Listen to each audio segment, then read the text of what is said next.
Well, hello, folks out there in YouTube land. Got a big show lined up for you. Let's get right on into it. All right, let's pull up that screen. The 2022 prediction win-loss totals. I'm going to go ahead and go through each game very quickly. This is not going to take long. And I'm going to give you my prediction for each game and then the win-loss total for the year. So let's get right into that. All right. As you know, we wound up having a pretty darn good year last year. It could have been better, but it could have been a little worse too. And Heupel came into a really difficult situation. I mean, a ton of players had left in the transfer portal, and we just had all kinds of problems. And he came in and did a really good job and sort of got everybody back on the same page and fired up about the season. Nothing is over until we decide it is. Was it over when the Germans bombed Pearl Harbor? Hell no! Germans? Okay, that wasn't exactly his pep talk, but it was something close to that, I think. So anyway, let's get into our first game. All right, our first game is against Ball State. It's going to be in K-Town at 7 p.m. September 1st, which is not that far away. And here's my prediction on that one. That's a paddling. Yeah, I'm not going to spend a whole lot of time on that one. That's definitely a paddling for Ball State. Next game is good old Pittsburgh. And that's going to be at Pittsburgh, which that'll give them an advantage. But, again, there are some issues going on there. First of all, Kenny Pickett's gone. He's out of here. He's to the NFL first-round draft pick. Had it not been for his great play, we'd have still won that game. We should have been up 21-0 in that game, but we missed a few passes is all. And really, we played them well, and I think we'll whoop their booties up there in Pittsburgh. Now, it won't be just a cakewalk, but I think we'll end up beating them pretty good because I think our offense will be even better this year. We'll be a little bit more refined, and we'll be much stronger. But, you know, it is at Pittsburgh, so they do have a chance, but I like our chances there. So that's a W as well. So there's a 2-0 start. The next game is Akron at Knoxville, so I like our chances there. And my prediction for that. Oh, you better believe that's a paddling. Yeah, I'm not going to spend a lot of time on that one either. That's another paddling, so I feel real good about that. And here comes the big dog game, Florida. But it's here in Knoxville, and that's really helpful. I think this whole town will be going crazy over that game. That's the biggest game of the year for us. Really, it is. It's bigger than Alabama. It's bigger than Georgia. It's the big game, and we need to win this game, something awful. I really like our chances. They'll have Billy Napier as their first-year coach out of Louisiana Tech or wherever he came from. We had a coach from that area. Didn't work out so well for us. So we'll see what happens with Billy and the Gators. But I like our chances in this as well, and I think we'll start out 4-0, and we'll handle Florida. Now, we've got to get past the psychological barrier of beating this team. I think we're better than them. Their talent level, they're going to, look, it's Florida. They got good talent. But we got to get past the mental barrier of being able to beat this team. And I think we will this year. And with our coach Heupel, we'll drill that into their heads. The next game is LSU at LSU, Baton Rouge. And that's Coach Brian Kelly's team now out of Notre Dame. That's going to be a tough one, although I don't know how well Brian Kelly's going to get along down there in Baton Rouge because they speak a little bit of a different language. This is probably about what it's like for him right now. Just have the defense run sprints. I get right there, Calais. All right, now. Lido.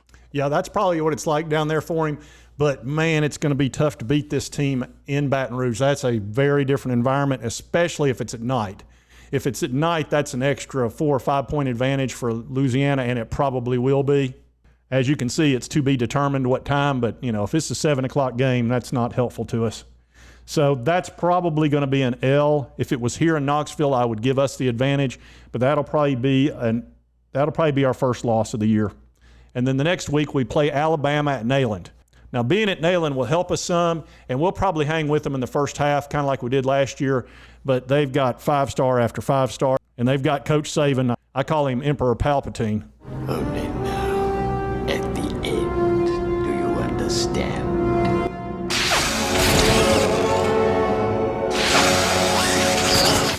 Yeah, unfortunately, I think that'll be our second loss of the year.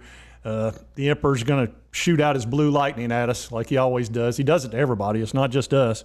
But hopefully we can give them a good game, and who knows, maybe there'll be 2 or 3 turnovers on their side. It's at Knoxville. Maybe it'll be at night, and who knows, maybe we'll get a big, huge upset, and that would just change the whole complexion of the game for us. for the rest of the year. But like I said, it's probably going to be an L. So we'll be 4-2 after that, I would think. And the next game is going to be UT Martin in K-Town. I really like that for us. That's a paddling. Yeah, that'll be the third paddling of the year. So we'll be 5-2 there, I believe. And we'll need that win after a couple of losses, unfortunately. All right, then we got big old Kentucky. Now, this is going to be a tough game. Coach Stoops is going to be coming in with blood in his eye. I mean, first of all, that loss last year had to sting. It was brutal. It was a heck of a game. I actually watched the entire game again about 2 or 3 weeks ago. It was absolutely fantastic, and our offense was on fire. Their quarterback was brutal. I mean, he just kept fighting. He was crying at the end of the game.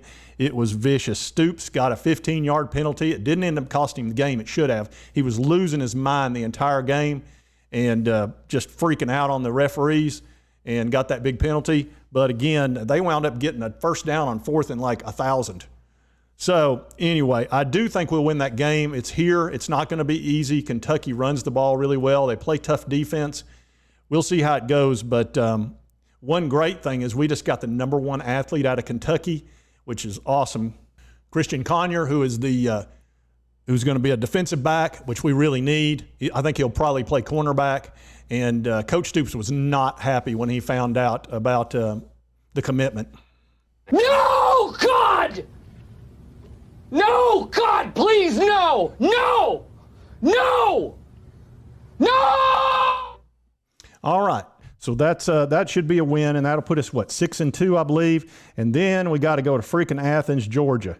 And, man, I'm telling you, this team, we used to give Georgia fits. We really did. And then old Kirby Smart came in there and got them really playing at an even higher level. They were always a really good team because they have so much talent down there in Georgia. It's ridiculous. I mean, you're going to win 8 or 9 games if you're terrible at Georgia. But Kirby's done a pretty good job. I don't think he's the greatest coach in the world, but he's got enough talent and enough tenacity that they've done well. And Georgia's not a team that you really want to play, especially in Athens. God, nobody wants to play with me. Yeah, they're kind of like that. They just kind of overpower people on the line, especially, but their defense is ridiculous. So that's probably a loss there. So I believe that'd make us 6-3. And then we're going to play Missouri here in Knoxville, and that'll be a good game for us. We whooped the absolute tar out of them last year. It was brutal. I mean, they were never in the game. It was a lot of fun to watch. I cannot remember how far ahead we were, something like 35-7 at one point. But that was a pretty easy win, and I think we'll handle Missouri this year without too much difficulty. So I expect that to be a win, and I think that'll take us to 7-3.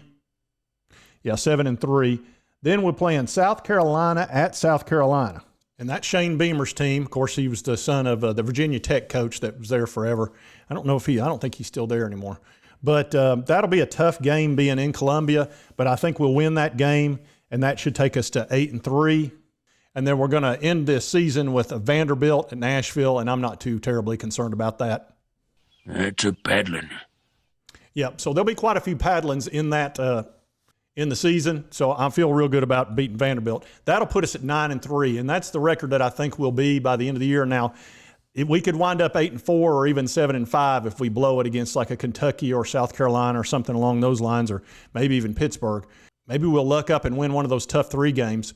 The LSU game probably being the easiest one to win. That could put us at 10-2. Now, that's assuming that our quarterback stays healthy the whole year, doesn't have a sprained ankle for 3 or 4 weeks or anything like that. We need him to play and play well. He's really important, and he played fantastic last year.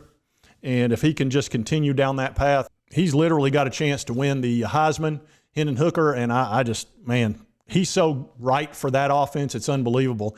And Nico might end up being even better because he's perfect for that offense as well. You need a guy that can throw the ball accurately and can run as well and make good decisions. Now, a guy that was great at that was Dobbs. But I call Hendon Hooker Dobbs 2.0 because he runs well, not as well as Dobbs did, but he's more accurate. He's got better touch.